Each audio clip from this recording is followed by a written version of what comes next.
So this is the first thing we need to understand. The heart is the natural leader of our being. It knows how to do. It knows how to do it because this is what it does. It leads. It means that it knows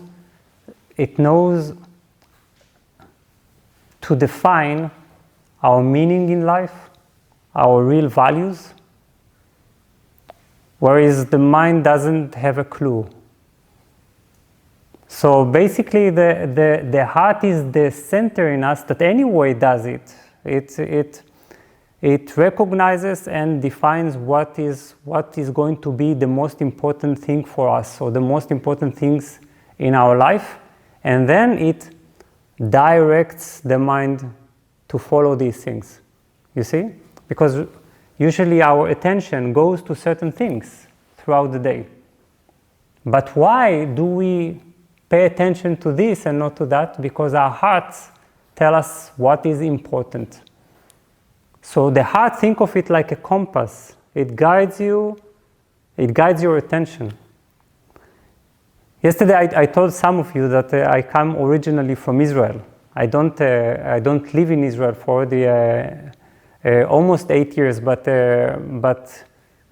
35 years are enough to be considered an Israeli. And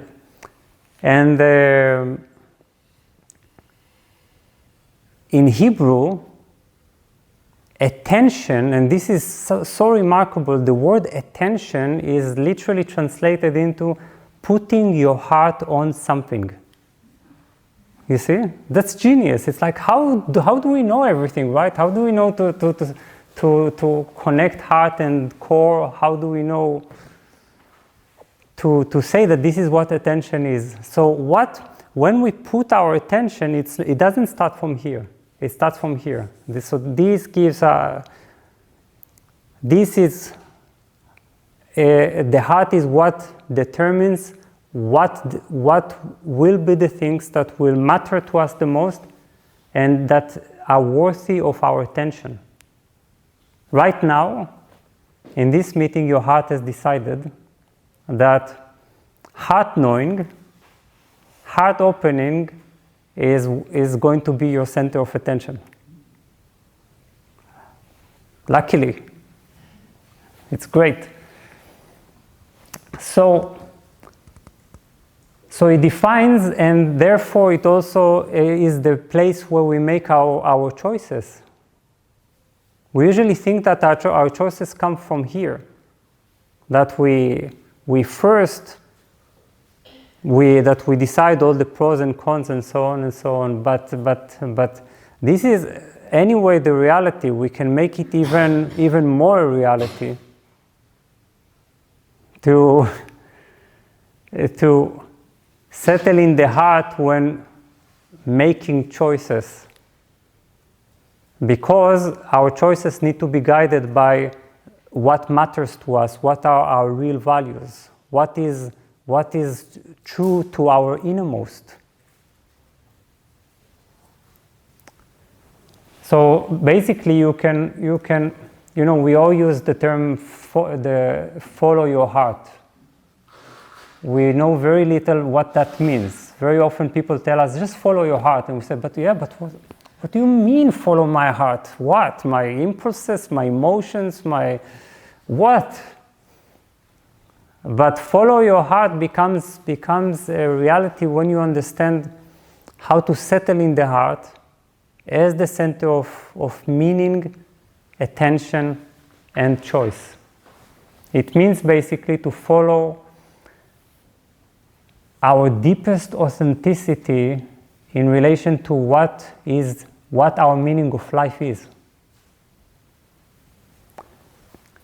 The heart is also the source of our wisdom and knowing. We're going to dedicate 2 hours today to this point. It's our source of inner, direct knowing. And in this sense, it also, you can think of the heart as our link to what we call the soul. The heart, it's like a gateway. How do we do that? We will talk about it a lot this afternoon.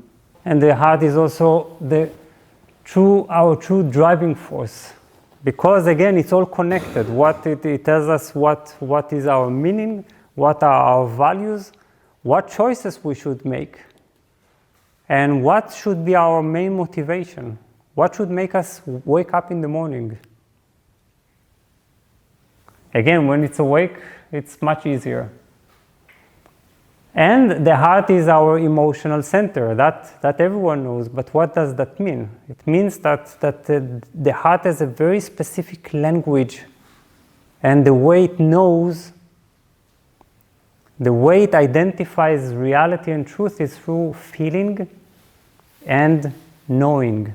So this is not intellectual, it's emotional. Of course, very often what we call emotions is not exactly the true heart's emotions, so we will need to understand that too. But the heart communicates with everything through emotions. This is the way it relates, this is the way it understands. It simply feels. And the last thing is that the heart is the source of many qualities that the mind can never develop. And actually, the mind cannot understand even why these qualities are important. It cannot communicate with these qualities as valuable because they don't seem functional enough or related to the society as we know it. So these qualities are like humbleness, courage, intimacy, goodness, acceptance, appreciation, faith, generosity, purity, devotion, sacrifice, compassion. All these are completely useless. What do you do with this? With all that? The heart knows why these are qualities that actually make us function better in the world.